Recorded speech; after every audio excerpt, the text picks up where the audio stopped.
सुशांत सिंह राजपूत आज हमारे बीच में नहीं रहे हैं और आज उनके साथ काम किया है स्वाति ने। स्वाति मंजूषा प्ले करती थी पवित्र रिश्ता में। कितनी जुड़ी है सुशांत से यादें, क्या लगा, कैसा लगा सुनकर जब पता लगा कि सुशांत ने ये कदम उठा लिया है? स्वाति, क्या सुशांत ऐसा कर सकता था, आपको क्या लगता है? मैंने ज़िंदगी में कभी नहीं सोचा था कि ये बोलने के लिए भी कभी हम लोग मिलेंगे नुपुर। मतलब उसने ऐसा क्यों कर लिया हमें समझ में नहीं आता है, लेकिन हम लोग सब अभी आपस में एक दूसरे के साथ फ़ोन पर बात कर रहे थे, रो रहे थे कि ऐसा क्या हो गया ज़िंदगी में इतना कुछ अचीव करने के बाद कि उसे ये कदम उठाना पड़ा। मुझे नहीं विश्वास हो रहा है क्योंकि मेरी आंखों के सामने हर एक वो चीज़ आ रही है अभी जो हम लोगों ने वक्त साथ में बिताया। एक परिवार की तरह हम 24-24 घंटे साथ में काम करते थे पवित्र रिश्ता के लिए। और सुशांत मुझे स्वाति दी नहीं, मंजू दी बोलता था, क्योंकि मैं मंजूषा का कैरेक्टर प्ले कर रही थी। मैं वो कैरेक्टर प्ले कर रही थी जो मैं अर्चना और मानव की शादी करवाती हूँ। मुझे आज भी वो वक्त याद है जब वो पहली बार हम लोगों के सेट पर मॉक शूट के लिए आया था। हम लोग मिले और मैंने कहा, अरे तुम तो दूसरा शो कर रहे हो। हाँ, पर मैं यहाँ पर भी आया हूँ मॉक शूट के लिए। तो मैंने कहा, देख, नहीं तुम ही आ जाओगे अभी काम करने के लिए हमारे साथ। और एक्चुअली दूसरे दिन वो हमारे साथ काम कर रहा था। फिर उसकी पहली मूवी आई काय पोचे, तो हम सब लोग साथ में मिलकर देखने के लिए गए थे। मुझे याद है अभी भी, अंधेरी पीवीआर में हम लोग सब साथ में थे और हम लोग ज़ोर ज़ोर से चिल्ला रहे थे। इंटरवल में लोगों को पता चला कि अरे सुशांत सिंह राजपूत भी हमारे साथ मूवी देख रहा है। उन लोगों ने जब पहला घर साथ में लिया रेंट पर, अंकिता सुशांत ने, तो हम उन लोगों के घर पर गए थे। जब उन लोगों ने घर खरीदा तब हम उनके साथ में थे। उसकी हर एक चीज़ में हम साथ में थे। जितना जितना स्टेप वो अपनी लाइफ में अपने मुकाम पर और बहुत सारी चीज़ें अचीव करता जा रहा था, हम उसके साथ में थे। लेकिन दुख इस बात का है कि इस वक्त जब मुझे सबसे ज़्यादा ज़रूरत थी हम लोगों की, हम में से कोई उसके साथ में नहीं था। कितने दिन पहले सुशांत से बात हुई होगी? कुछ मिले, कभी चैट हुई, कुछ बातचीत हुई? इंस्टा पे जो बात होती थी, आजकल तो सब लोग ऐसे ही हो गए हैं, सारे अपने अपनी लाइफ में बिजी हैं।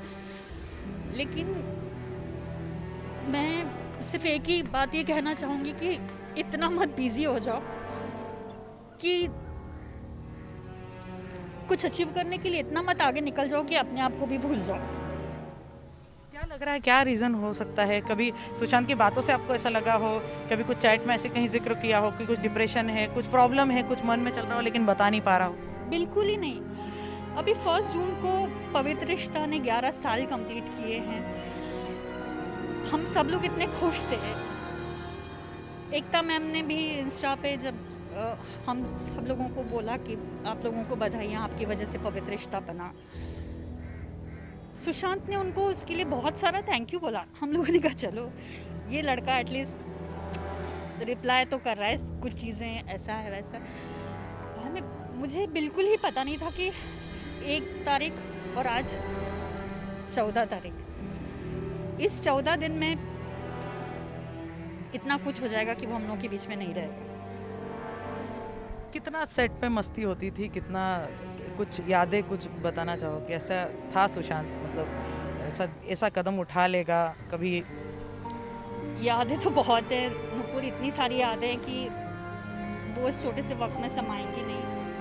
हम लोग तो रह रहे कि सब आपस में वही सब चीज़ें मिस कर रहे हैं। मेरा बर्थडे था, आई थिंक मैं पहली एक्टर थी जब हम लोगों का पवित्र रिश्ता का शूट शुरू हुआ था, तो उसका बर्थडे आया था। हम लोग शूट कर रहे थे और मैं बहुत दुखी थी क्योंकि मेरी मम्मा आई हुई थी और मैं उनको मिल नहीं पा रही थी क्योंकि मैं शूट कर रही थी। तो ये सब लोग रूम में आए और 3-3 4-4 केक सब लोग, सुशांत ही मुझे उठाकर लेकर गया कि मंजू दी, कोई तो आपको मिलने के लिए आया है। तो मुझे याद ही नहीं था कि मेरा बर्थडे, क्योंकि मैं रोते रोते सो गई थी मम्मा को याद करते हुए। और जब मुझे पता चला कि अरे यहाँ पर तो, और इतनी ज़ोर ज़ोर से रूम से चिल्लाते हुए सब मुझे बाहर लेकर गए कि हैप्पी बर्थडे स्वाति दी। और वो चीज़ मुझे याद है।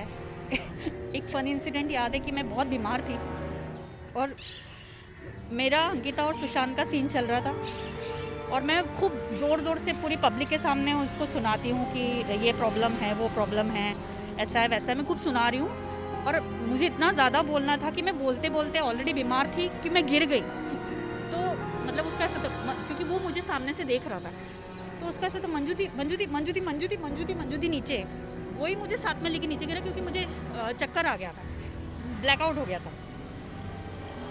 इतनी मस्ती, उन लोगों का बर्थडे हम लोगों ने साथ में मनाया, उसका कितने बर्थडे हम लोगों ने साथ में मनाए उसके, कितनी अच्छी यादें। और आज वो इस तरह हम लोगों को छोड़कर चला गया, नहीं करना चाहिए था उसे ऐसा। हाल फिलहाल में अगर देखें तो काफ़ी एक्टर्स अपनी ज़िंदगी इस तरह ख़त्म कर रहे हैं। क्या लग रहा है, क्या मन में चल रहा है, क्यों ये सब मतलब इतना बढ़ रहा है? क्या मेंटल स्टेटस कहेंगे? मुझे यही लग रहा है कि शायद ज़िंदगी में बहुत कुछ पाने की जो धुन एक इंसान में आजकल हो गई है, और उसके लिए जो कंपटीशन उसको फेस करना पड़ रहा है, वो लोगों को अपने आप से इतना दूर कर देते हैं कि वो फिर इस दुनिया से ही चले जाते हैं। तो मैं आज के यूथ को यही बोलना चाहूँगी और अपने फेलो एक्टर्स को इसलिए बोलना चाहूँगी कि काम हमारी ज़िंदगी नहीं है। अगर हमारी ज़िंदगी है तो हम काम कर पाएंगे, तो प्लीज़ काम ज़रूरी है, काम को ज़िंदगी मत बनाइए प्लीज़। आपकी ज़िंदगी रहेगी तो आप ज़िंदगी में बहुत कुछ कर पाएंगे, ये मत कीजिए, ऐसा ना हो, ना नहीं होना चाहिए ऐसा। Swati, thank you.